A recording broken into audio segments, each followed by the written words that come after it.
Hello, a very good evening to all the IAS aspirants. Welcome to Civil Service Gurukul. Today we will be discussing the concept basically of the topic CAPM as a tool for cost of equity in the financial management paper of commerce optional. CAPM basically stands for capital asset pricing model. It is a very most important model for measuring the cost of equity, also denoted as KE, cost of equity.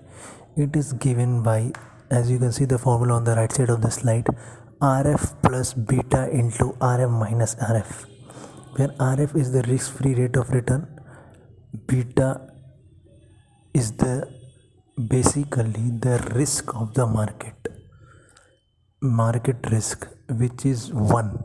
Beta of the market is always 1, and RM is the market expected return.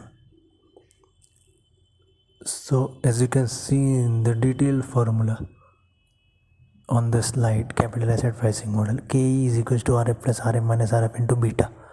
Cost of equity, KE is equals to cost of equity, RF risk free rate, RM minus RF totally denotes market risk premium. Means what is the premium we are getting the moment we move above risk free rate till the market rate, what is the premium we will have to pay, and the into beta is basically the risk of the market. It is equal to 1 always. Market beta is always equal to 1. So by doing this we will have a cost which will be known as KE, the cost of equity, and the whole model of calculation, this formula is known as CAPM, capital asset pricing model. So as you can see in the chart, beta of the market B is equals to 1. As I have told you, market return is the orange area and the risk-free return is the line, the diagonal which is moving upwards. So risk premium is between 3% and 9%. Suppose the RF is 3% and market RM is 9%.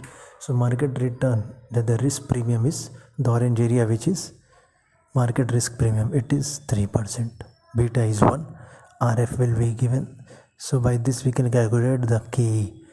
In this if we will apply this numbers in this formula, it will be RF will be 3% plus RM 9% minus RF 3% into beta 1. So we will get the answer of KE. So that's all. This is so simple. CAPM, very famous and the very important concept in financial management, as it is used as a tool for measuring the cost of equity.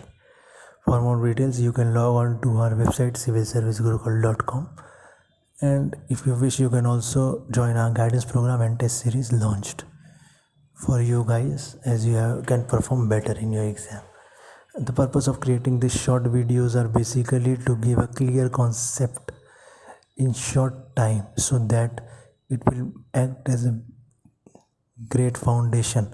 As we have seen in prelims paper, the paper was conceptual and application based, so we will be well prepared for this if our concepts are more clear. Then sums are secondary. First is concept, practice is secondary, understanding is primary. So that's all for today. See you in the next video. Till then, bye, take care, and all the best for your exams. Keep preparing hard. If you need any guidance for your preparation, then you can join our guidance program or test series, as the links are given on the slide. Thank you so much. Have a great day ahead. All the best.